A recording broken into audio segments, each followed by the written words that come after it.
All right, we are now streaming live. Okay. Phil, could we have a roll call? You've got to read your little script first, and then I will do so. Well, it says, sorry. That's all right. No I should know the order now after a full year of doing this. Pursuant to recently adopted amendments to the Illinois Open Meetings Act included in Public Act 101-0640, public bodies may, in certain circumstances, hold entirely virtual public meetings without a quorum physically present in any one location. On March 17th, 2020, President Levin issued a declaration of emergency to address the health threat posed by the COVID-19 pandemic. On June 15th, 2020, President Levin executed a written determination that given the ongoing emergency associated with the COVID-19 pandemic, in-person meetings of the Board of Trustees are not practical or prudent.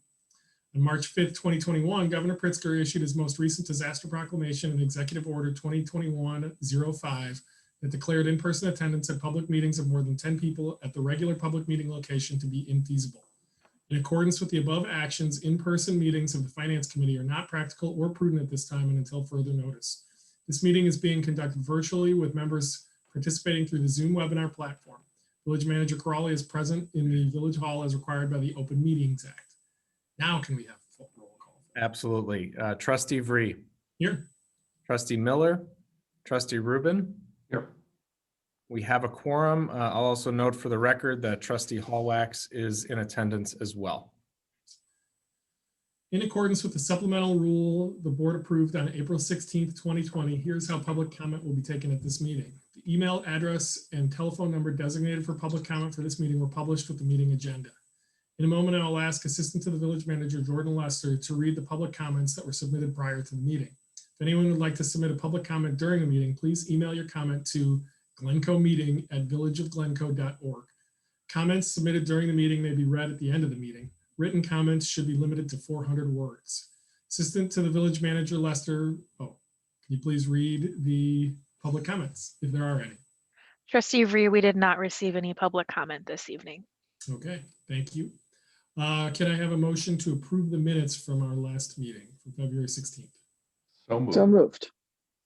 Second. Okay, do we need a roll call or is it all? We do. We need a roll call. Trustee Vree. Yes. Trustee Miller. Yes. Trustee Rubin. Yes. All right. Okay, now we'll move into our regular agenda. Nikki, if you want to do the presentation of the monthly reports. Sure. Thank you. Okay, let me just. Sorry if I'm Share my laughing, screen. but I just saw Barbara's. I saw it too. photo. I can't figure out how to take it down, unfortunately. It's cute. Okay, Barbara. Okay. Sounds like the lawyer that says I'm not a cat. I'll try that next. It's hard to follow, Barbara. So a couple of things on tonight's agenda. First and foremost is reviewing the February Treasurer's Report, going through some of the golf club highlights, providing the CIP program updates, and then lastly but not least, our continued discussion on the police pension funding model. Included in your packet was the financial report for the month of February. Being as though we are only 2 months into the fiscal year, results are somewhat unremarkable, but we do have a few highlights to note. Property taxes are higher than last year at 14.2% of budget, primarily because we are starting to receive distributions this year earlier than last year, which is good news from a cash flow perspective, but not much to be remarkable at this point so early in the year. Our income taxes are continuing to perform strong, although we are going to need to watch this very closely given the governor's recent budget address. He has indicated his preference to reduce the municipal share of LGDF, which is essentially our portion of the income tax. So we do expect that there is a strong possibility that this may dip later in the year as we head into the state's new fiscal year, which will be late summer. So we will continue to report on that and watch developments as they evolve. On a sales tax level, this month's receipt was lower than last year's. This represents, actually, this I think should be December sales. But we are seeing a little bit of a rebound with the cash receipt that we received in March. So although we're seeing a little bit lower this month in February, we are starting to see that come back in March. On a permit revenue standpoint, we are lower than last year. Again, it's difficult to tell. The weather was not particularly cooperative from a building standpoint, and we do know that we have a few building permits under review by our community development division. So we would expect to see some additional receipts in the month of March as well, and also see that activity pick up as the weather starts to become a little bit warmer. Our utility tax has rebounded from last month. Not only is it higher than what we saw last year, but it's also above budgetary targets. So that is also a positive for our general fund figures. In the water fund, our revenues continue to perform strong. They're not too far off of budget. Fixed charge revenue is higher than last year, as is volumetric revenues. And we will start to see this pick up again as the weather starts to turn. But we continue to see higher revenues as a result of the new water technology that has been installed as part of the water meter replacement program. Nikki, sorry for a dumb question. Nope. What am I looking at? Which months are we looking at? It says prior and current year, but I don't know which ones. Prior to current. I just don't know which year is which. So we're in March. We're in March, so this is the February report. Okay. So we would be looking at this. I was looking at leading up to February. Got it. Okay. Yes, but we have actually, since you mentioned the stub year, these prior calendar year to date, these numbers have been adjusted for a full 12 months. So as we go throughout the year, it's not necessarily prior stub year. It is prior calendar year 2020. So we can see and take a look at apples to apples. Okay, thanks. No problem. Okay, from a cash flow projection standpoint, this is kind of what I was trying to explain with sales taxes. We do see this figure dip down in February, so it was November sales actually. Getting ahead of myself here. So the receipt for the month of February was less than both the prior year and our budgetary targets. We did see that dip down, that change, and then we're seeing that rebound in March. So it does appear that we had a fairly good holiday season, better than last year and better than what we were expecting from a budgetary standpoint. Use taxes are continuing to perform strong as we're starting to see this December sales move into January and we get into 2021. We'll start to see that shift between point of sale sales tax and point of delivery. And that was kind of a changeover we talked about in December, that we will start to see likely a shift between our use tax and our sales tax. So we might start to see our sales tax climb up a little bit with the use tax dropping down. So we're working on some presentations there for the Finance Committee so you can look at those numbers aggregated so we can more accurately compare year over year. It will be a little bit difficult to predict initially, at least, how big of a swing that will be. From a projected impact for the year, we are currently projecting $186,000 surplus on the revenue side. The biggest thing that's driving that is the early withdrawal that we received from our IRMA reserve. Again, with being 2 months in the year, it's a little too early to determine where we're going to be. So we'll have to continue to report on that in the coming months. I do have some positive news from a Places for Eating tax standpoint. That went into effect January 1st of 2021, and the receipts for those sales were due approximately a month later. We have some growing pains with the process, so we're working through that. But we did finally get all of the returns in for the month of January, and that revenue was just over $10,000, which is a very positive outcome for the month of January. So we're looking forward to seeing what's happening in February. After we work out the kinks in the process, we are planning to incorporate regular reporting for places for eating tax within this report, so you can see how that's doing. It's a good indicator of our local economy and how that's doing. In response to discussions last month from the Finance Committee, we did incorporate the Golf Club Fund into the financial reports, into the actual PDF statements within the monthly report. So we've incorporated that as high level, and we'll continue to develop that portion of the report based on your feedback. But this will be the first month that you actually see those figures kind of incorporated in, similar to the water fund.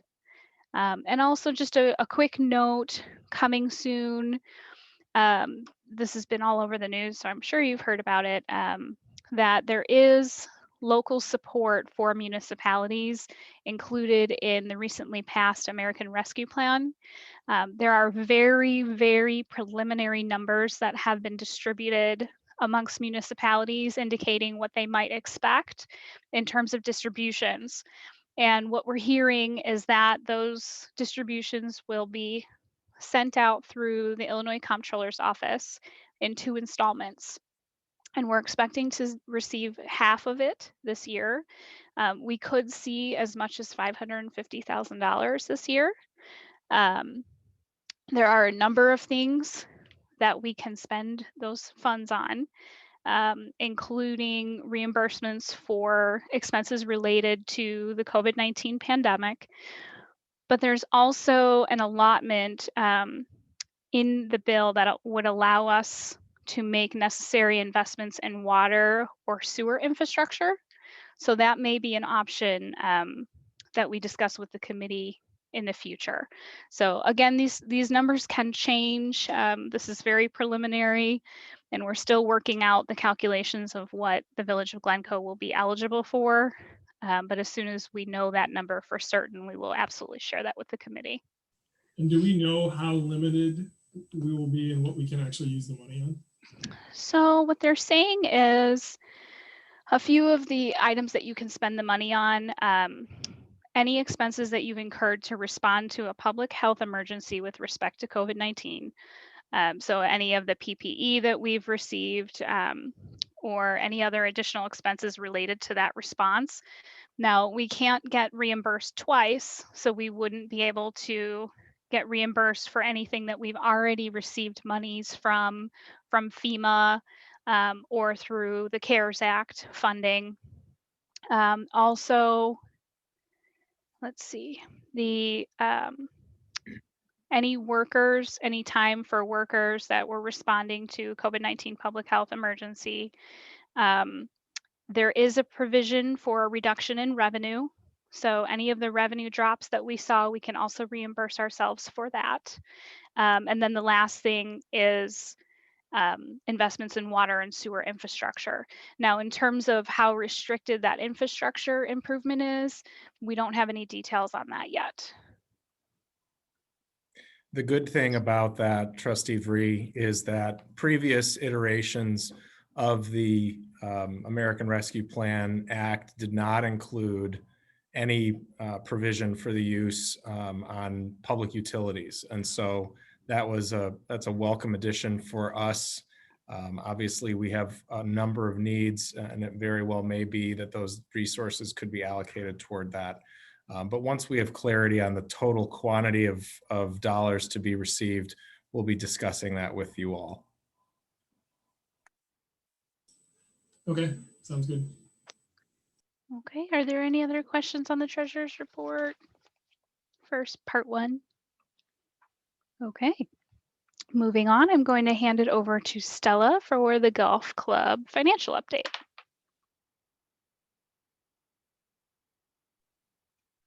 Thank you, Nikki. So through the month of February, January and February are our lowest budgeted months, but revenues were 40% over budget due to a high demand for indoor lesson. That's really our only revenue coming in at this time of year. Expenses are as expected. The permanent tea time program, which is 13% of our total revenue budget, has been collected.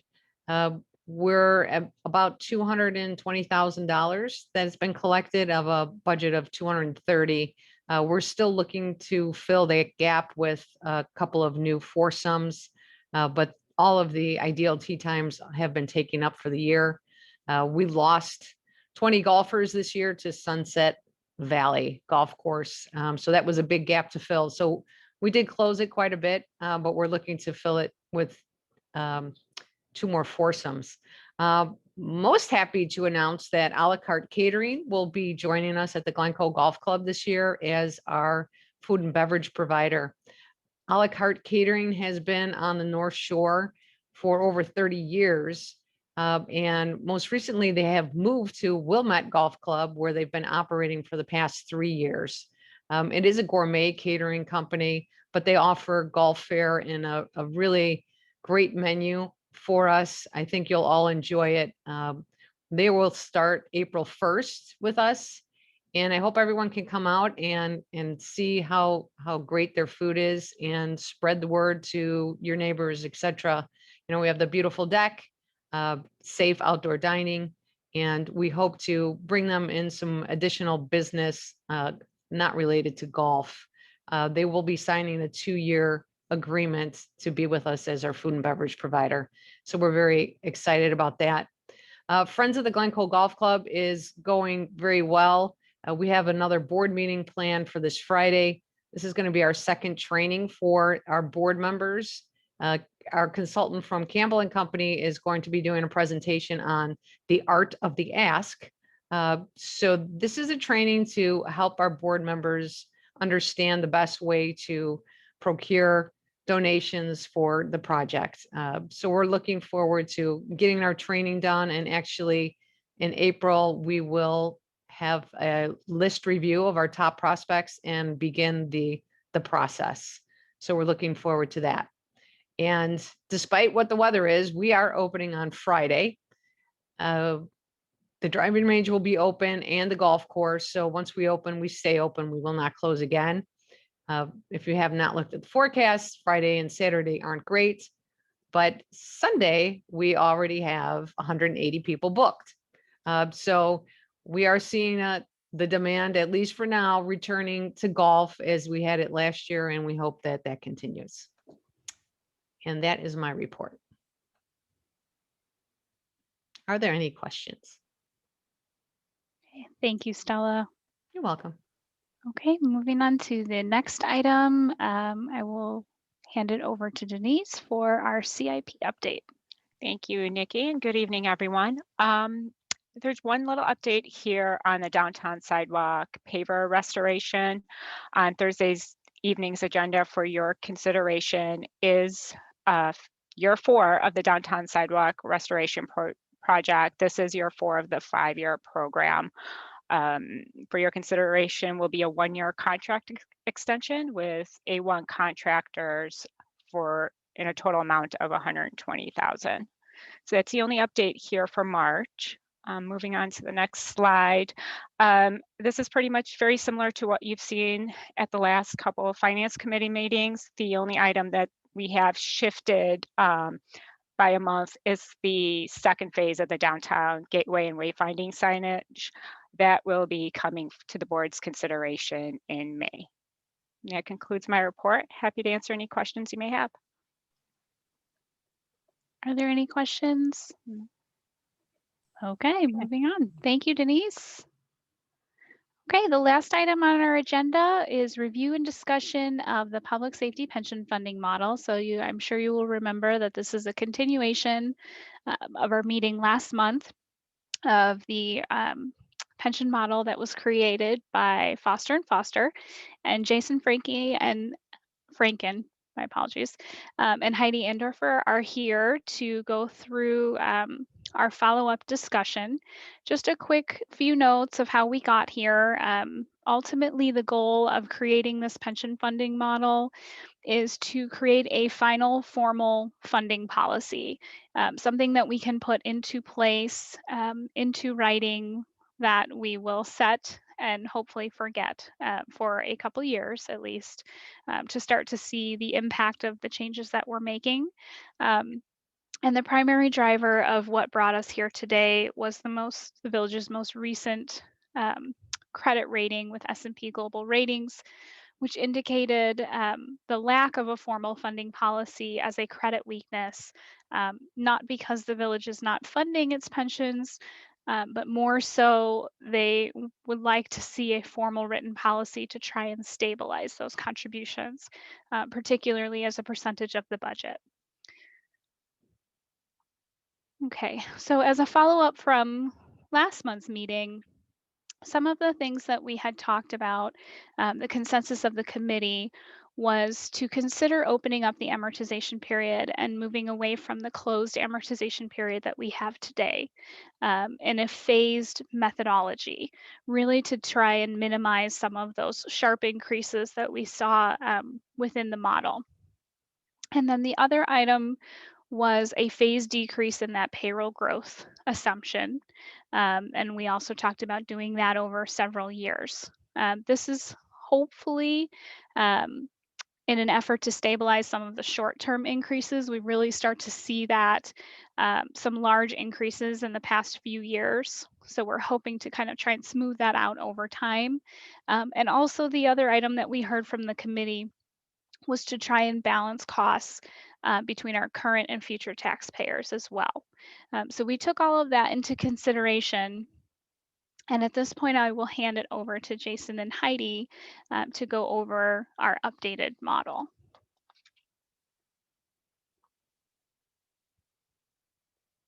Oops. All right, can everyone hear me? We can.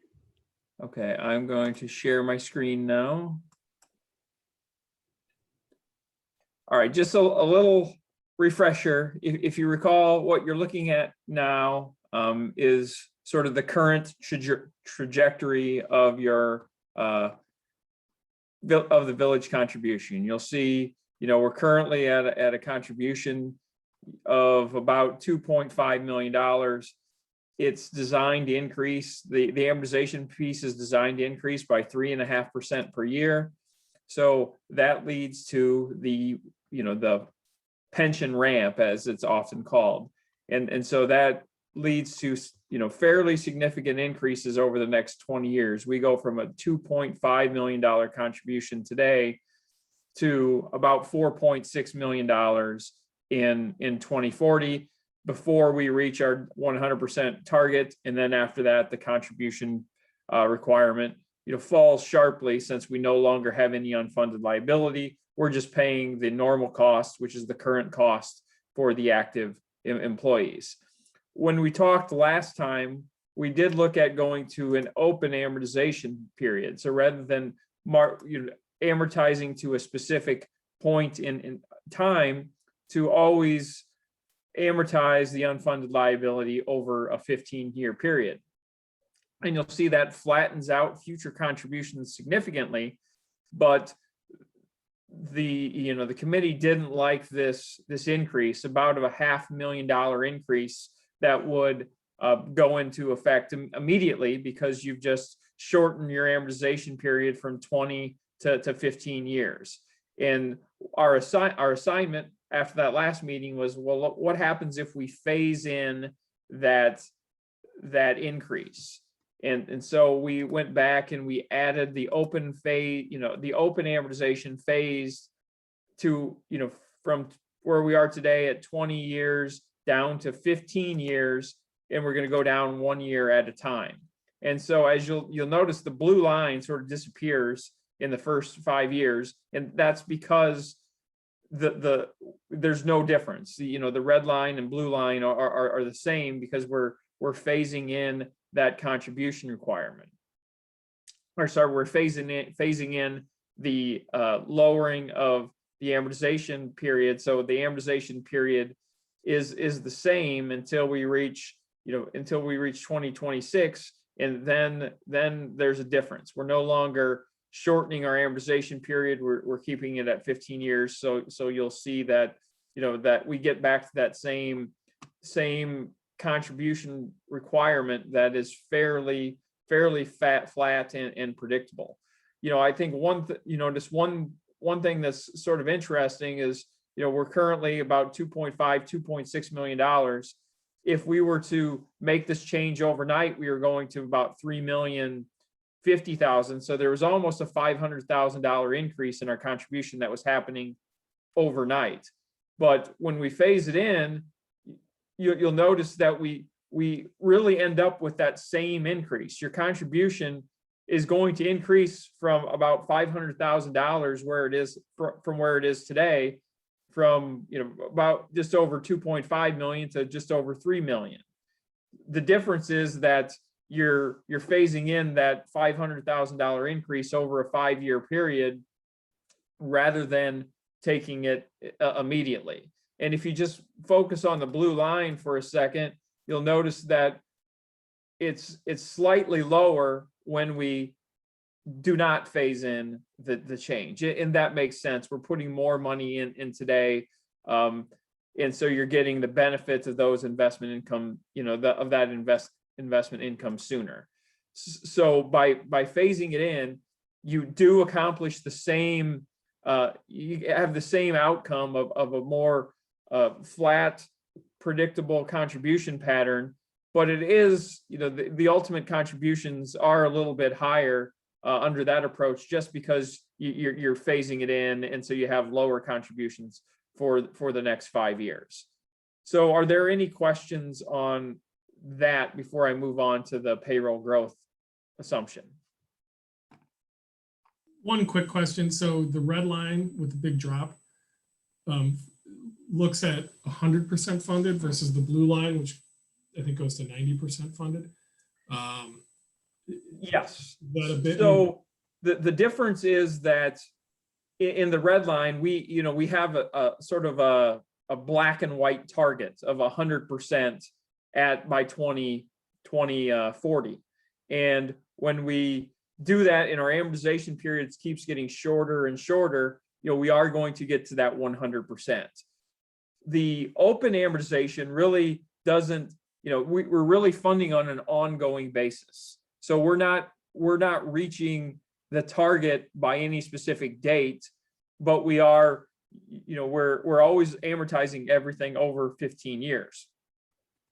So as a result, we're never going to reach, in theory, we're never going to have zero unfunded liability, but we're going to approach that. And the shorter I make that amortization period, if I made it 10 years, we're going to get closer and closer to, that target. But so this is kind of what the, what's in the Illinois Pension Code actually has a target of 90%. But the issue with, because they felt that the 90% funded ratio is sufficient for a pension plan. But the fault in that, the way they've designed it, is they designed it so it's 90%, on the last possible day. And so that creates this sort of this increase, and then it falls off dramatically. What we've sort of come up with here is an approach that approaches 90% and is going to keep moving towards 100%, but is getting there, over time, and you're not forcing it to be, any specific funded ratio at any specific date, because that's, as we looked at, if you remember, we looked at last time, just one bad year, and your contribution, really spikes up. So like I said, it's really trying to come up with a ongoing funding policy that's more sustainable than what's there currently. Okay, makes sense. Okay. I have a quick question, and this is probably a really silly question, but you know, we talk about what the state pension law requires and such, and we talk about this system that we're talking about proposing. Is what's being proposed, you know, meet the technical standards set forth in the statute, or are we assuming the statute will be changed as we approach 2040? So moving to an open amortization, there's a couple things. One, you're shortening the amortization period to 15 years. And the other, when you're in an open amortization, you are targeting a 100% funded ratio. The statute says 2040, and it's only a 90% target. In theory, at some point, you know, 10, 12 years down the road, it would be possible that your open amortization payment could be less than the statutory minimum amount. However, the statutory minimum amount is a moving target. There's currently proposed legislation that would push 2040 back to 2050. So in that case, you're talking 20, 25 years before this would ever become an issue. Let me ask the question more simply. Okay. Because I'm hearing everything you say, but again, I apologize. It's probably my lack of understanding of the statute. Is the statute an alternative test? You do not have to be at 90% of your pension liability fully funded by 2040. That's a yes or no. If you can, if the statute so provides. As of today, yes. As of tomorrow, And, no. okay, all right. No, again, you're going off. Okay. I want to get Yes. the baseline first. Yes. I Yep. apologize. Thank you. So the baseline is the statute says be at 90% by 2040. Forget what Yes. we're proposing in the sense of how we're doing it and why it makes more sense for us and why politically it'll probably be fine. But I look at the estimated funding ratio or what we're talking, well, what we were proposing, not what you just took off. We don't get to 90%, do we, at 2040, given the methodology we were just talking about possibly adopting? No. So we would be, again, to make clear for everyone, because it wasn't clear to me, we're proposing a change that might be fine for the rating agencies and work out for us, and we feel it's fiscally responsible, but it does not get us to the goal if they don't change that statute. I'm not suggesting that that's, you know, a terrible thing, because I can't imagine that every other jurisdiction in this state is going to be able to make that goal, and they'll probably move the marker downfield again, like but I want everybody to understand that we're assuming that will happen. And if it doesn't, we'd have to write this really big check in 2040 or somewhere shortly before that. Is that correct? Yes. Yep. Okay. Thank you. I just wanted to make sure I understood where we were Yes. going with this. Thank you. So, And just to interject quickly, I think we'll know that answer within the next 5 years before we even get to the point where you'd hit your 15-year open. You'd still be phasing down and following that pattern that you would be regardless of changing the methodology. Yeah, no, I take heart in the fact that if we're not making the number, you know, and I look at everybody else's numbers in the state and I go, they're not going to suddenly come up with all this extra revenue out of thin air also. yeah. Trustee Rubin, there is another component to this that I think will shift that line a little bit as well with the payroll growth. Yes. So the other thing we talked about was trying to flatten that curve to eliminate some of the the backloading. And so that's driven by this payroll growth assumption. If you lower that assumption, if I just go all the way to 0 to make it obvious, and make it immediate, it flattens the curve significantly. But again, there's a over $500,000 increase to your contribution. So this is going from the pension ramp approach to a level dollar. Level dollar is like your typical mortgage, where you're covering all of the interest and you're paying down, some of the principal with every single payment. So to eliminate some of that, we were suggesting that we would want to lower that. I think going all the way to zero, to the point that was made about the future taxpayers versus current taxpayers, I think shifting it to zero could potentially shift too much of the burden, onto today's taxpayers. So we looked at, okay, what happens if we go to 2.5%? There's an increase there, but that is, it's tough to see on the graphs there. But if I go, it's about about $150,000 or so by going from 3.5 to 2.5. So going down by 1% increases the contribution by about $150,000. So last time there was also, well, what happens if we phase that in? So currently we're phasing in over 1 year. If we went down by 25 basis points per year to 3.5, from 3.5 to 3.25 to 3, so on, it makes that increase in the first year. It only goes up by 39,000. So again, this is another mechanism to take some of the backloading out of the equation.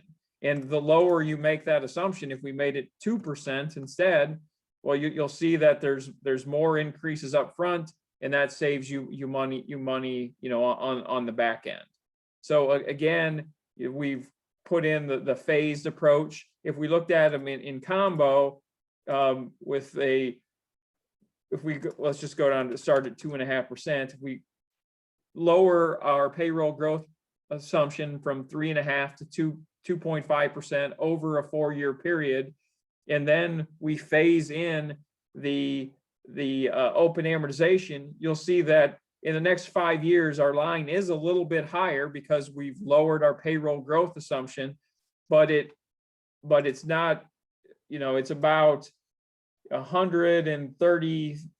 Yeah, let's see here. Yeah, let's see, what is that? $120,000 higher in 2025 than what it would have been under our current approach.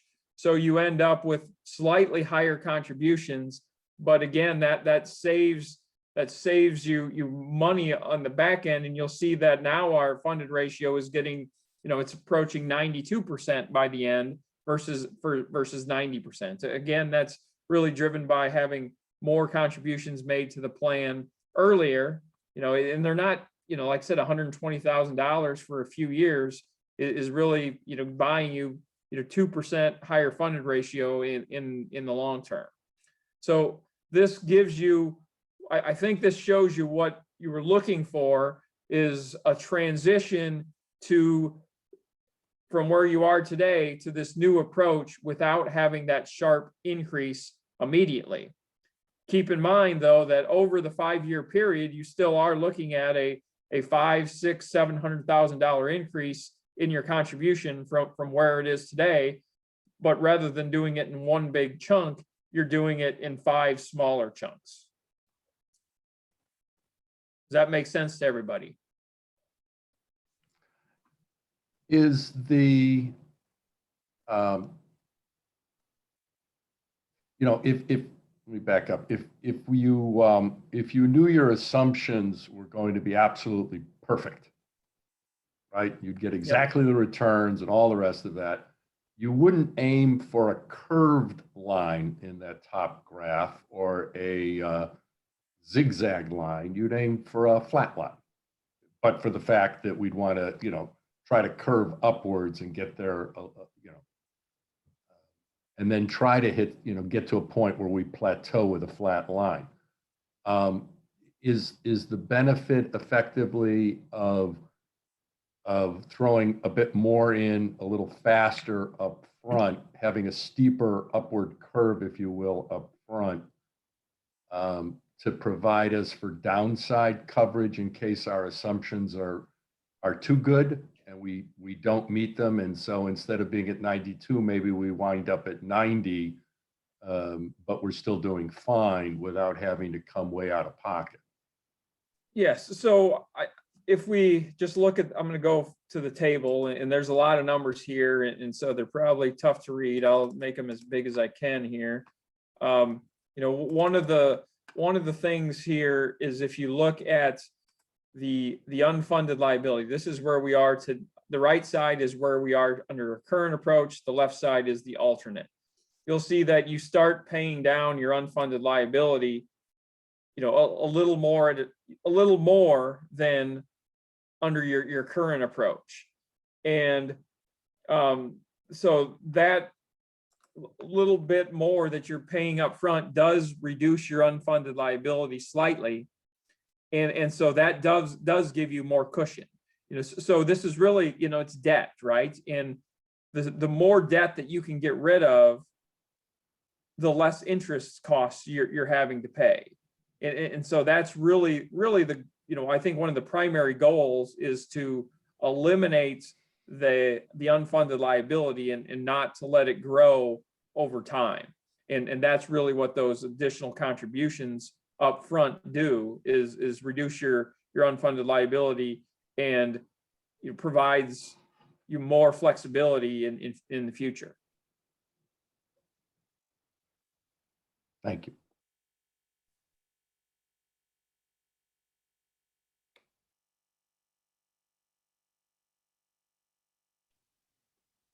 Okay, are there any other questions? So I guess the only question is, so for policy, you meant, so we've changed a couple of these numbers. The payroll growth, are you recommending that we do change it to the 2.5%, or was that just for the example? Yes, I think having a payroll growth assumption that's more in line with inflation is probably where we should be. So if that's 2 or 2.5%, I mean, I think 2.5% over the last 10 years or so is higher than what the inflation has been. So I think having a number that is representative of, or more representative of, what the long-term inflation assumption is going to be, I think that makes a whole lot of sense. You know, because if you're, that gives you the, that makes it so your contribution is still, it's still allowing, or it's more evenly distributing the contributions between taxpayers. If you think your payroll is going to increase by inflation every year, then your contribution would be in line with that, and so that would more, it would split the contributions amongst generations of taxpayers more evenly. If we have 3.5 or 4 or 5% like some, then you're deferring too much of the contribution to future taxpayers. If you have 0%, you might swing too far the other way and be putting too much of the burden on today's taxpayers. So I think an assumption that is representative of what you think inflation is going to be over the long term should be the goal. And then my next question, so when we look at this, you still have, if 2025 is, roughly the peak at 3 million, in 2045, we're back down to 2.5 million. Is there a way to get that to, 2.5 million in 2045 is worth a lot less than 2.5 million in 2025. And so to actually, even on absolute dollars, have it fall over that period of time, would seem like you're putting a lot of the burden on current taxpayers relative to future ones. Well, I think doing that, though, is what creates the problem, because the system that's been in place has done that. It has had this increasing contribution requirement to try to replicate what you're doing, but what happens is the unfunded liability grows, and so the payments end up being higher than what they originally. There's no way to level it out while still hitting the unfunded liability. Yeah, I think I think you want something that's fairly level. but I don't, I want to try to eliminate as much as we can of this approach of deferring contributions, because that's been a problem in the state of Illinois for decades, if not a century. The promise to pay a whole lot more later because we're going to have more tax dollars later, and that just hasn't worked. But I'm not looking at even if we were to say not paying any more in the future, leaving it at some level amount from here indefinitely. That would be different than what we're showing. If you So were to you're saying draw, just- Oh, go ahead. Yeah, if I could, maybe another way to say what Jonathan is trying to say is, if you ignore the specific criteria of the formula and you instead thought about setting up another chart that included the anticipated additional payments, right? And you basically took the line and tried to straighten it a bit. In other words, ramp up at the first 4 or 5 years as you're doing, but then instead of ramping to a point where the blue line is then dipping down materially over time, that the blue line stays flat, just So at like 3 stays million. horizontal. And you would wind up putting a little bit less in these first 5 years and more in the years after that, and reach a compromise. I think that, Jonathan, is that what you're shooting for? And still end up at the funding ratio. Right. Same. Yes. So the goal wouldn't be to leave the funding ratio alone. It's to still work away the unfunded liability, but not doing the bulk of it early, just sort of spreading it out, if not equally, at least closer to it. And it may not be possible because the unfunded liability could be growing too quickly, that we have to hit it at the beginning to make it even work. But if it's possible, No, mathematically, that can't be right. No, it should be doable. It's a math function. It's tricky with the formula that's in place and the mechanisms that are being worked to get that there. I think one thing to remember when we're talking about generational equity and the taxpayers today versus the taxpayers in the future, we've already given the taxpayers in the past the break by having an unfunded liability in the first place. If there was no unfunded liability, pure generational equity is really just paying the normal cost that's accruing every year for those actives. So we're already in a position where today's tax dollars are already paying a larger burden, and they will until there's no unfunded. That's always going to be true.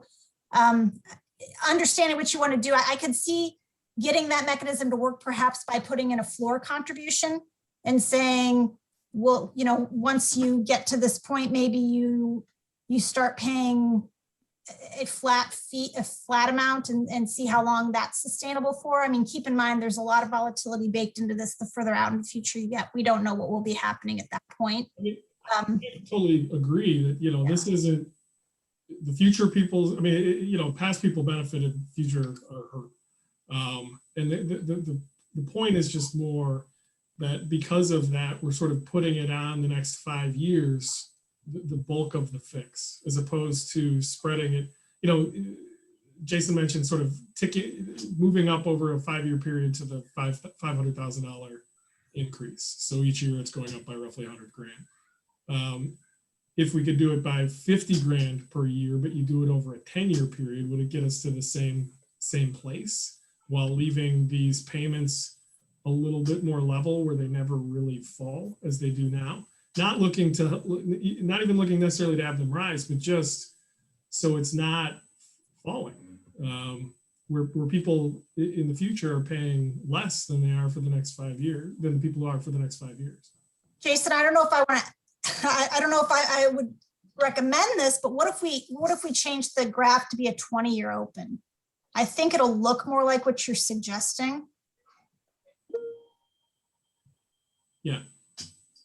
But then you end up, so the problem with that is you end up in a situation where, you're not paying off your unfunded liability. You'll notice if you look under the current approach, you are making progress in here you end up with unfunded liability that really stays at 20 million and doesn't really go down. So you end up with a situation where you're only getting to 80 or 85% as your funded ratio, and any downturn in the market is going to cause considerable damage, I guess, to your contribution requirement, because you don't have a large enough base to be able to withstand that.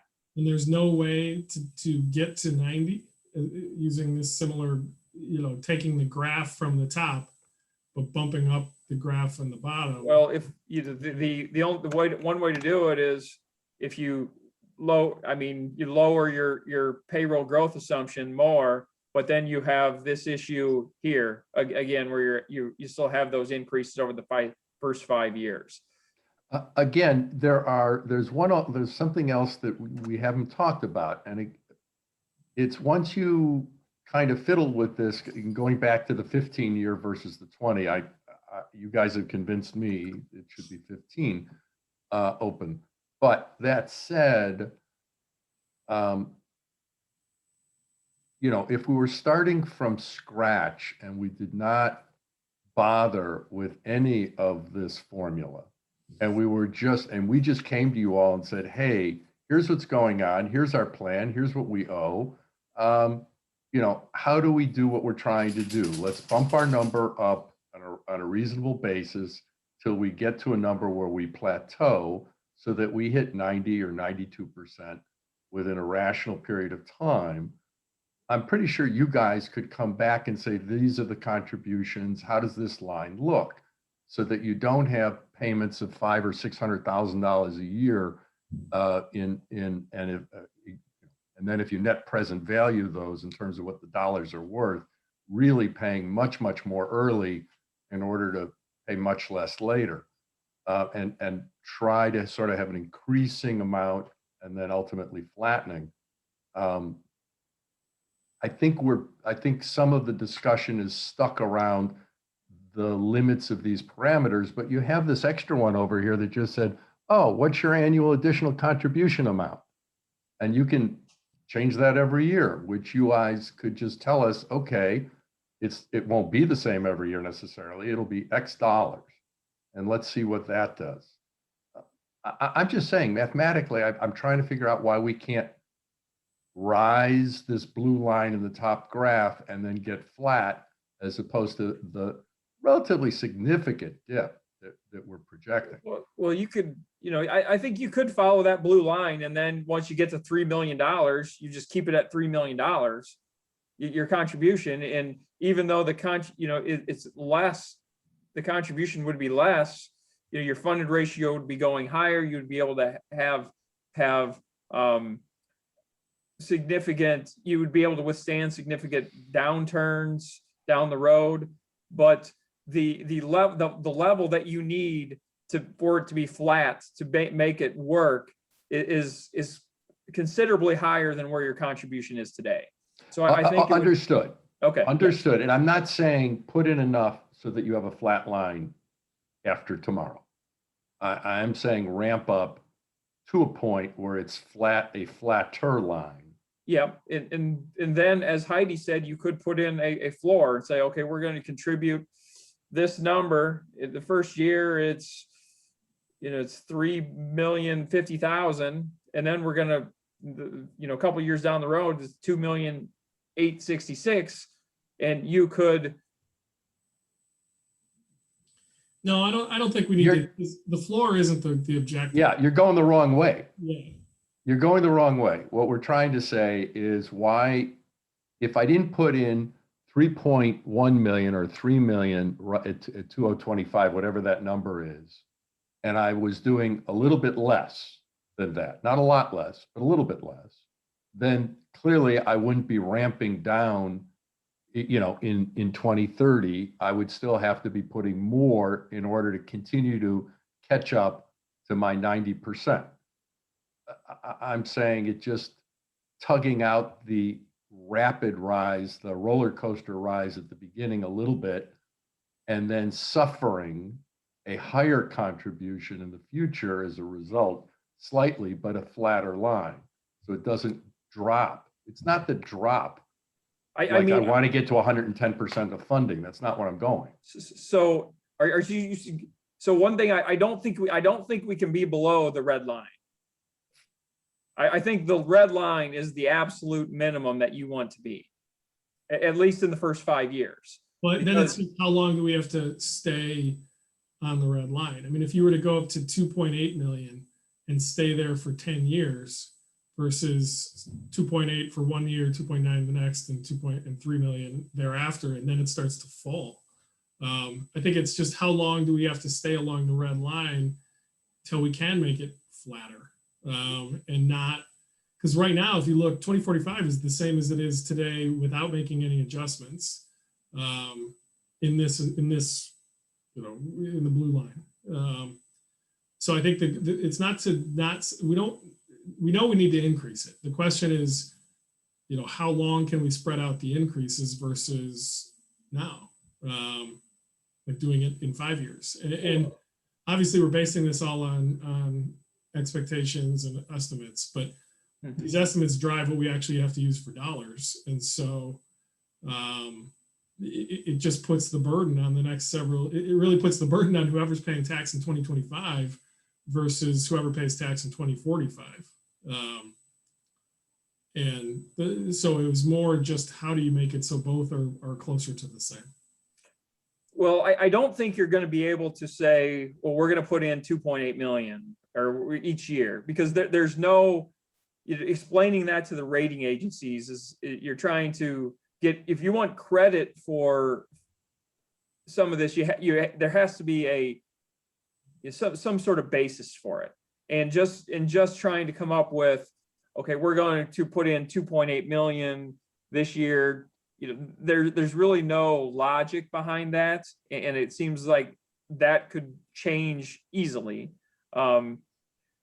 So I think having, you know, some sort of approach, you know, where you can describe what happens, because this is obviously what it looks like today. But if the returns are significantly different, then all of a sudden that $2.8 million contribution in 3 years might be 3.2 million. And if that were the case in your funding policies, well, we're going to contribute 2.8 million in that year, but the requirement is 3.2, then that's going to cause issues. So I think we have to, you know, come up with an approach where we, you know, it can't be dollar specific. It has to be some sort of methodology like we've described here, that's going to be, that you're going to be able to share with the rating agencies. So we have some contracts at 3%. So what would payroll growth at 3% look like?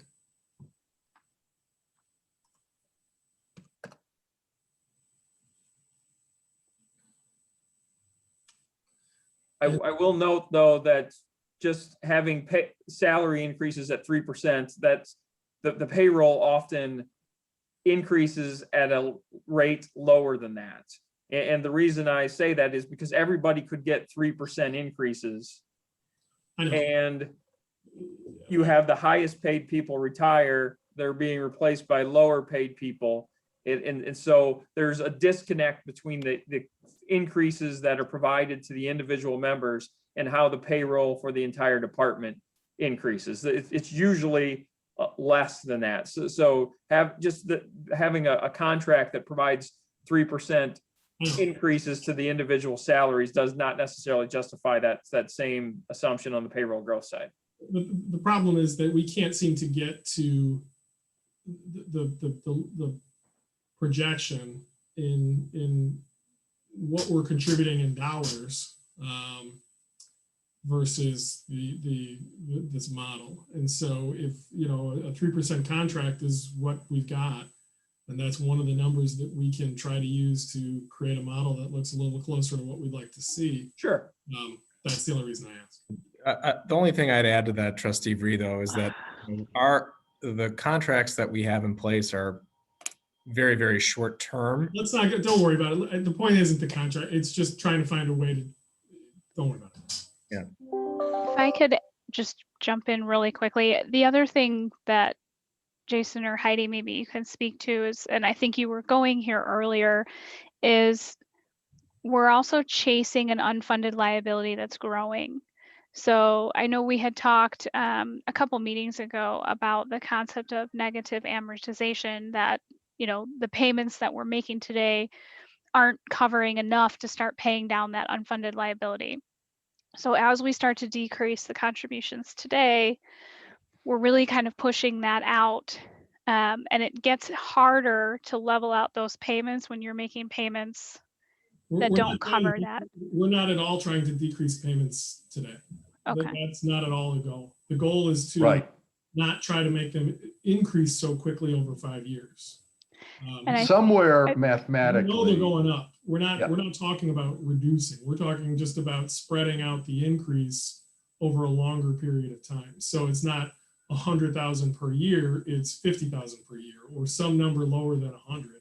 Because ultimately you get that $100,000 increase over the 5-year period.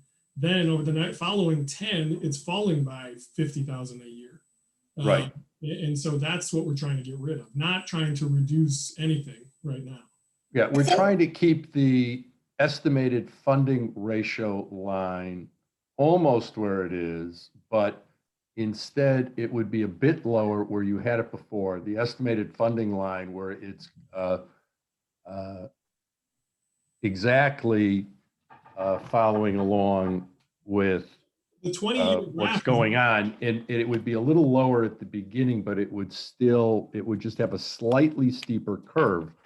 So you would be catching up. You'd just be catching up a little bit slower so that the top line doesn't have a hill, if you will, to it. And the hill would be rounded down a little bit, and then you wouldn't have the gradual decline here in these long middle years. Or it starts to go up again. Is what we wanted it to look like. But that doesn't get us to the funding ratio that we're looking for. So I think to Nikki's point, the reason the hill exists is because you don't want to have negative amortization. If you drop below that red line, you will start to have a negative amortization. Well, and It's actually there still is, there's negative amortization today. So Right. if you look, there's a little bit of a decrease here because of some of the changes, but you'll notice that your unfunded liability is just under 27 million. Then in 2021, in 2022, it's designed to be 27.1 and almost $27.5 million in 2023. So in the next 3 years under the current model, there is negative amortization. Right. And so I think eliminating that, under our current approach or the phase 3%,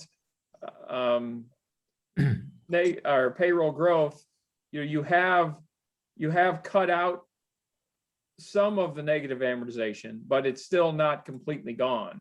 It was to go to 2.5, then 4 years. Oops.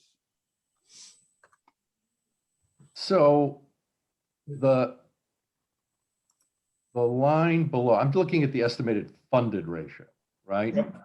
So if you have the little roller coaster hill, or however you want to describe it, the increase and then decrease, we see that we are slowly but surely dropping the unfunded amount, or the unfunded ratio, the percentage that is unfunded is the way I should say.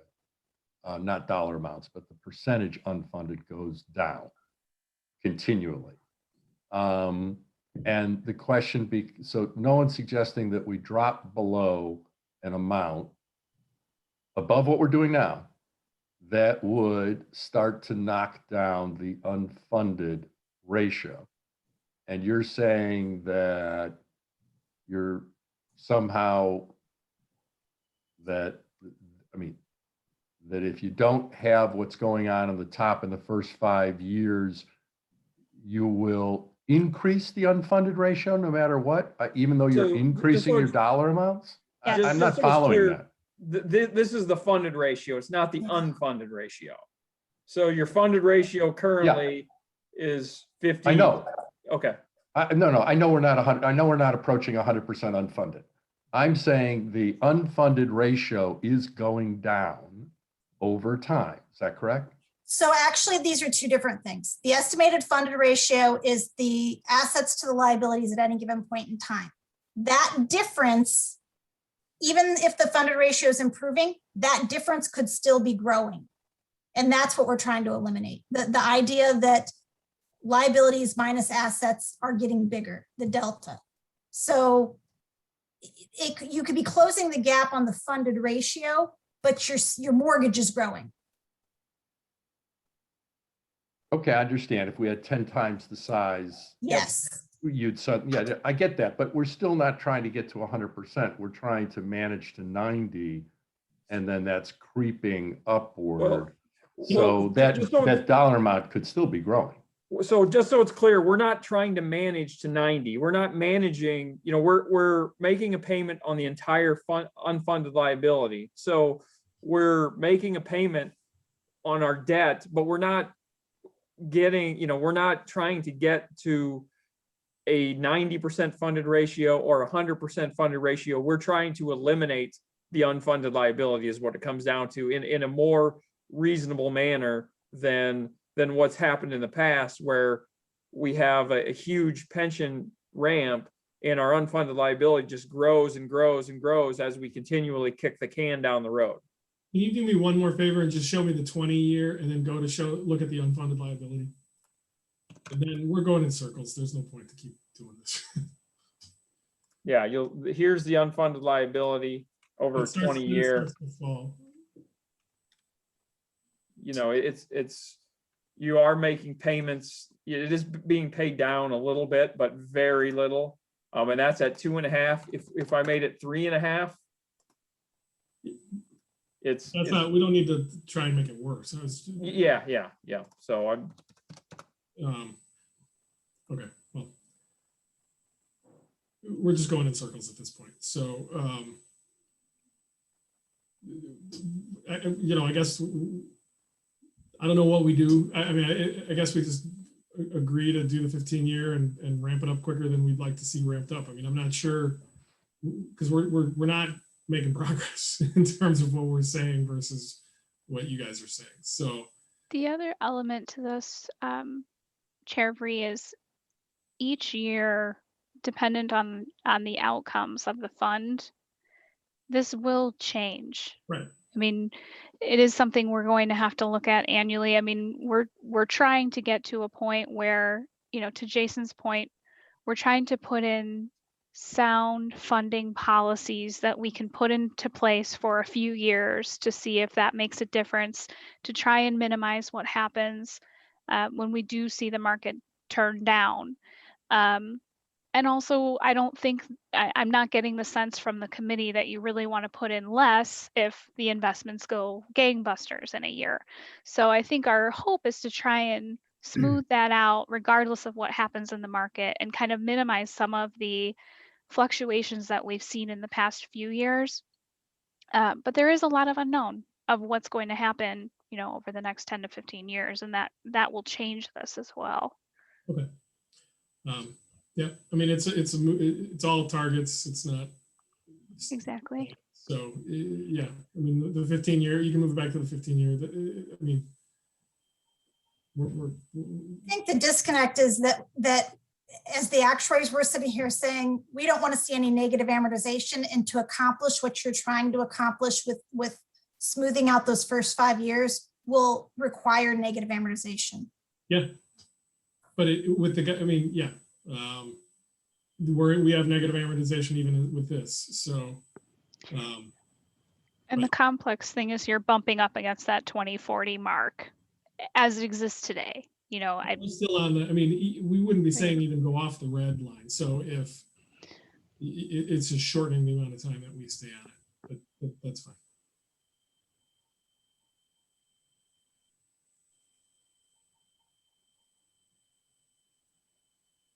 So Gary, I don't know what I think we can move on. Yes. So if I understand from the committee, and I know this is not an easy conversation, so I appreciate everyone's patience. Is in terms of moving forward with a policy, are you comfortable kind of putting some things into place, or would you like another discussion on this? I don't think we need another discussion. I think Okay. one thing, I think one thing we should note is whatever the recommendation is, it seems to me that given volatility in markets and the desire, at least of the current committee, to knock down the unfunded liability, but not necessarily put ourselves in a position where we get, quote, ahead so that we're reducing contributions materially over time if we really hit our numbers, that this policy simply be reviewed at a minimum, I would say, every 3 years. I think that's something we can build into the policy. I'll be off the Um, finance committee in 3 years. So that's not- Well, and we will, I'm sorry, Trustee Bree, but we will be reviewing this a little bit in a couple months again, because we are working on the actuarial report for the current year. So we can kind of see some of this in action at that point and kind of look at this. Nikki, do real we know numbers. what the return was for the year yet? I don't have that handy. I need to get that from our investment advisor. But I do remember, because Manager Corrali and I were talking, that December 31st this year was actually much better than had we had a February 28th year end. Yep. Because of all the market volatility. Actually, the market ended very well on December 31st. So we're hoping for a solid year here. And I think thought to- it was February better be. It started in February 20. I mean, markets were up nicely last year. Yeah, I was, I have one other plan that's 228. And they had about 14 or 14 and a half was their return. So I just plugged that 14% in, and the blue line changes. So now you'll notice that it's actually, even with all of the phase in, it actually is less than what our original prediction was as of last year. So that's, if we have a 14% return, it obviously is going to help us going forward. We can Jason, bank what on are that, definitely. what are you saying? What are you seeing with your December 31st clients? Kind of a range. I'm sure it's a big range. It's hard to say, but So, yeah, December was, so all the noise in all the extreme downturn in March and stuff, that really didn't affect them at all, right? Because they were, what was, Heidi, it was about 14% for those too, wasn't it?